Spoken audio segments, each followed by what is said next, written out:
ઓલપાડના વડાલીમાં આદિવાસી મહિલાની જમીન હડપવાનું કૌભાંડ સામે આવ્યું છે। સુરત જિલ્લાના ઓલપાડ તાલુકાના વડોલી ગામે એક અભણ આદિવાસી મહિલાને વિશ્વાસમાં લઈ તેની કિંમતી જમીન પચાવી પાડવાનું અને તેના નામે બોગસ બેંક એકાઉન્ટ ખોલી નાણાં ઉપાડી લેવાનું મસ્ત મોટું કૌભાંડ પ્રકાશમાં આવ્યું છે। વડોલી ગામના રહેવાસી લક્ષ્મીબેન ચનાભાઈ પોતાની વડીલોપાર્જિત જમીન વેચવા માંગતા હતા।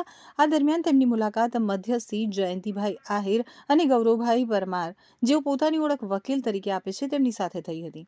આ શખ્સોએ જમીનના ટાઇટલ ક્લિયરન્સ અને કલેક્ટર પરવાનગીના નામે મહિલા પાસેથી આધાર કાર્ડ, પાન કાર્ડ અને ફોટા મેળવી લીધા હતા।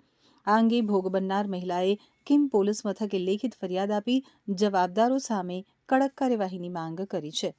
ફરિયાદ મુજબ આરોપીઓએ મહિલાને અંધારામાં રાખી મહિલાના ડોક્યુમેન્ટ્સનો ઉપયોગ કરી તેના નામે બોગસ બેંક એકાઉન્ટ ખોલાવ્યું હતું અને જેના મહિલાને જાણ જ નહોતી।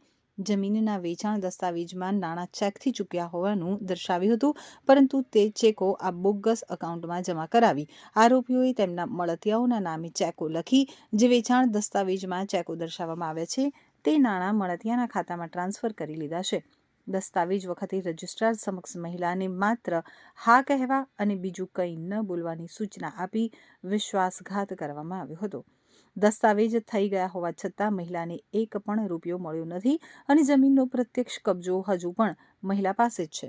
મહિલાએ કિમ પોલીસમાં ધર્મિષ્ઠાબેન અશોકભાઈ ફુકાણી, ગૌરવભાઈ પરમાર અને જયંતિભાઈ આહિર વિરુદ્ધ વિશ્વાસઘાત, છેતરપિંડી, કાવતરું રચવા બદલ BNS એક્ટ હેઠળ ફરિયાદ દાખલ કરવા અરજી કરી છે। ભારત આદિવાસી સંવિધાન સેના સુરત જિલ્લા પ્રમુખ છું અને અમને ઘણા સમયથી આજે વડોલી ગામના લક્ષ્મીબેન રાઠોડ, જેમણે આદિવાસી સમાજના છે અને અમે પણ આદિવાસી સમાજના છે, એમની સાથે ઘણો બધો અન્યાય થયો છે। જે રીતે કે એમની જમીન આવી છે વડોલી ગામમાં 11.5 વીઘા જેવી એમની જમીન છે, એમની ઉપર એમનો જે દસ્તાવેજમાં જે છે 88% એમનો ભાગ છે, પણ એમનો દસ્તાવેજ એવી રીતે કરવામાં આવ્યો છે છેતરપિંડી કરીને 25% બતાવીને એમનો દસ્તાવેજ બનાવવામાં આવ્યો છે અને એમને પૂરતું વળતર પણ નહીં મળ્યું અને ઘણા લોકો અંદર ઇન્વોલ્વ છે, જેમ કે ગામના ઘણા બધા એવા છે જે જમીનમાં પડ્યા છે અને એમને હજુ પણ ન્યાય નહીં મળ્યો। ન્યાય નહીં મળતા માનનીય છોટુભાઈ વસાવા સાહેબ જે ગરીબોના મસીહા છે એમની પાસે ગયા હતા અને એમણે કીધું કે આ જગ્યા તમે કોઈને આપવાની નથી, તમે ખેડો, એટલે આજે પણ કબજો અમારી પાસે જ છે।